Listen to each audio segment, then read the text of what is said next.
Números 19. Disse também o Senhor a Moisés e a Arão: esta é uma exigência da lei que o Senhor ordenou. Mande os israelitas trazerem uma novilha vermelha, sem defeito e sem mancha, sobre a qual nunca tenha sido colocada uma canga. Vocês a darão ao sacerdote Eleazar. Ela será levada para fora do acampamento e sacrificada na presença dele. Então o sacerdote Eleazar pegará um pouco do sangue com o dedo e o aspergirá 7 vezes, na direção da entrada da tenda do encontro. Na presença dele a novilha será queimada. O couro, a carne, o sangue e o excremento. O sacerdote apanhará um pedaço de madeira de cedro, hisopo e lã vermelha e os atirará ao fogo que estiver queimando a novilha. Depois disso o sacerdote lavará as suas roupas e se banhará com água. Então, poderá entrar no acampamento, mas estará impuro até o cair da tarde. Aquele que queimar a novilha também lavará as suas roupas e se banhará com água, e também estará impuro até o cair da tarde. Um homem cerimonialmente puro recolherá as cinzas da novilha e as colocará num local puro, fora do acampamento. Serão guardadas pela comunidade de Israel para uso na água da purificação, para a purificação de pecados. Aquele que recolher as cinzas da novilha também lavará as suas roupas, e ficará impuro até o cair da tarde. Este é um decreto perpétuo, tanto para os israelitas como para os estrangeiros residentes. Quem tocar num cadáver humano ficará impuro durante 7 dias. Deverá purificar-se com essa água no 3º e no 7º dias. Então estará puro. Mas, se não se purificar no 3º e no 7º dias, não estará puro. Quem tocar num cadáver humano e não se purificar, contamina o tabernáculo do Senhor e será eliminado de Israel, ficará impuro porque a água da purificação não foi derramada sobre ele. Sua impureza permanece sobre ele. Esta é a lei que se aplica quando alguém morre numa tenda. Quem entrar na tenda e quem nela estiver ficará impuro 7 dias. E qualquer recipiente que não estiver bem fechado ficará impuro. Quem estiver no campo e tocar em alguém que tenha sido morto à espada, ou em alguém que tenha sofrido morte natural, ou num osso humano, ou num túmulo, ficará impuro durante 7 dias. Pela pessoa impura, colocarão um pouco das cinzas do holocausto de purificação num jarro e derramarão água da fonte por cima. O homem que aspergir a água da purificação também lavará as suas roupas, e todo aquele que tocar na água da purificação ficará impuro até o cair da tarde. Então um homem cerimonialmente puro pegará hisopo, molhará na água e a aspergirá sobre a tenda, sobre todos os utensílios e sobre todas as pessoas que estavam ali. Também a aspergirá sobre todo aquele que tiver tocado num osso humano, ou num túmulo, ou em alguém que tenha sido morto ou que tenha sofrido morte natural. Aquele que estiver puro aspergirá sobre a pessoa impura no 3º e no 7º dia, e no 7º dia deverá purificá-la.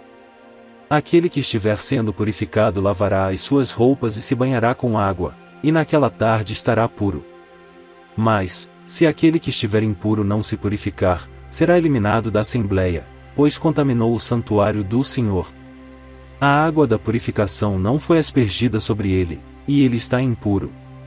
Este é um decreto perpétuo para eles. Qualquer coisa na qual alguém que estiver impuro tocar se tornará impura, e qualquer pessoa que nela tocar ficará impura até o cair da tarde. Números 20. No 1º mês toda a comunidade de Israel chegou ao deserto de Zin e ficou em Cádiz. Ali Miriam morreu e foi sepultada.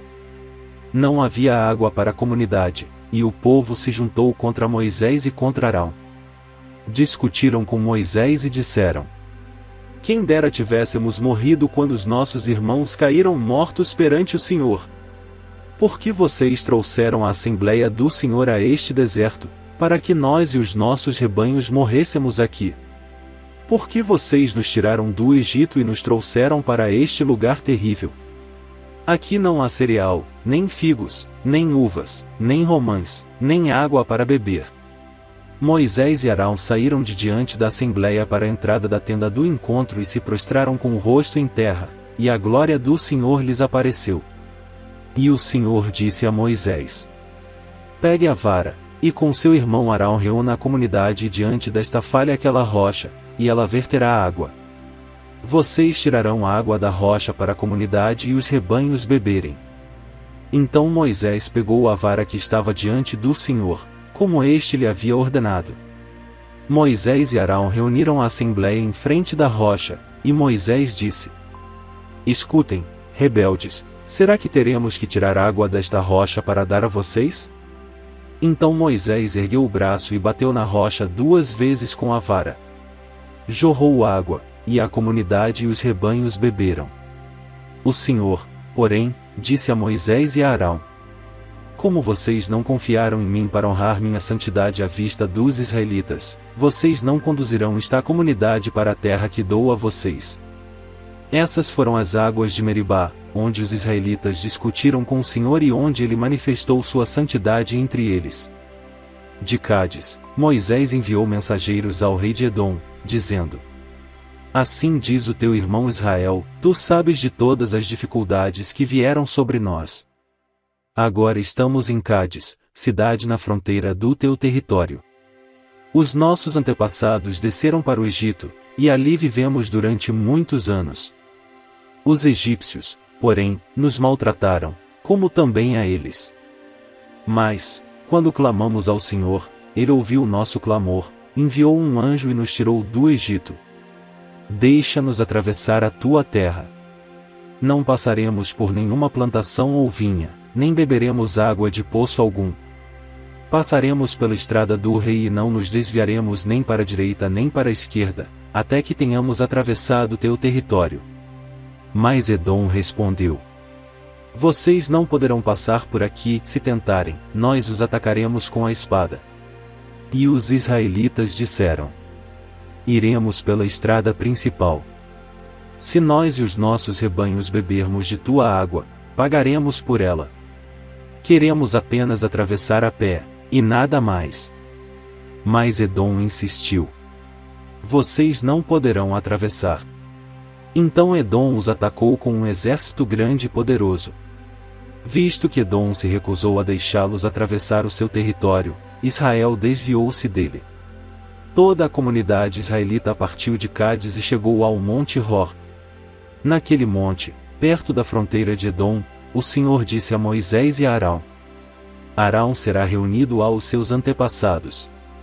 Não entrará na terra que dou aos israelitas, porque vocês dois se rebelaram contra a minha ordem junto às águas de Meribá. Leve Arão e seu filho Eleazar para o alto do Monte Hor. Tire as vestes de Arão e coloque-as em seu filho Eleazar, pois Arão será reunido aos seus antepassados, ele morrerá ali. Moisés fez conforme o Senhor ordenou, subiram o Monte Hor à vista de toda a comunidade. Moisés tirou as vestes de Arão e as colocou em seu filho Eleazar. E Arão morreu no alto do monte. Depois disso, Moisés e Eleazar desceram do monte. E, quando toda a comunidade soube que Arão tinha morrido, toda a nação de Israel pranteou por ele durante 30 dias. Números 21. Quando o rei cananeu de Arade, que vivia no Neguebe, soube que Israel vinha pela estrada de Atarim, atacou os israelitas e capturou alguns deles. Então Israel fez este voto ao Senhor: Se entregares este povo em nossas mãos, destruiremos totalmente as suas cidades. O Senhor ouviu o pedido de Israel e lhes entregou os cananeus. Israel os destruiu completamente, a eles e às suas cidades, de modo que o lugar foi chamado Ormá. Partiram eles do Monte Hor pelo caminho do Mar Vermelho, para contornarem a terra de Edom. Mas o povo ficou impaciente no caminho. E falou contra Deus e contra Moisés, dizendo: Por que vocês nos tiraram do Egito para morrermos no deserto? Não há pão. Não há água. E nós detestamos esta comida miserável. Então o Senhor enviou serpentes venenosas que morderam o povo, e muitos morreram. O povo foi a Moisés e disse: Pecamos quando falamos contra o Senhor e contra você. Ore pedindo ao Senhor que tire as serpentes do meio de nós. E Moisés orou pelo povo. O Senhor disse a Moisés: Faça uma serpente e coloque-a no alto de um poste. Quem for mordido e olhar para ela viverá. Moisés fez então uma serpente de bronze e a colocou num poste. Quando alguém era mordido por uma serpente e olhava para a serpente de bronze, permanecia vivo. Os israelitas partiram e acamparam em Obote. Depois partiram de Obote e acamparam em Jeabarim, no deserto defronte de Moabe, ao leste. Dali partiram e acamparam no vale de Zerede. Partiram dali e acamparam do outro lado do Arnon, que fica no deserto que se estende até ao território amorreu. O Arnon é a fronteira de Moabe, entre Moabe e os amorreus. É por isso que se diz no livro das guerras do Senhor: Vaeb, em Sufá, e os vales. O Arnon. E as ravinas dos vales. Que se estendem até a cidade de Ar. E chegam até a fronteira de Moabe. De lá prosseguiram até Bir, o poço onde o Senhor disse a Moisés: Reúna o povo, e eu lhe darei água. Então Israel cantou esta canção: Brote água, ó poço. Cantem a seu respeito. A respeito do poço. Que os líderes cavaram. Que os nobres abriram. Com cetros e cajados. Então saíram do deserto para Mataná. De Mataná para Naaliel, de Naaliel para Bamote. E de Bamote para o vale de Moabe, onde o topo do Pisga defronta com o deserto de Gesimon. Israel enviou mensageiros para dizer a Seom, rei dos amorreus: Deixa-nos atravessar a tua terra. Não entraremos em nenhuma plantação, em nenhuma vinha, nem beberemos água de poço algum. Passaremos pela estrada do rei até que tenhamos atravessado o teu território. Seom, porém, não deixou Israel atravessar o seu território. Convocou todo o seu exército e atacou Israel no deserto. Quando chegou a Jaza, lutou contra Israel.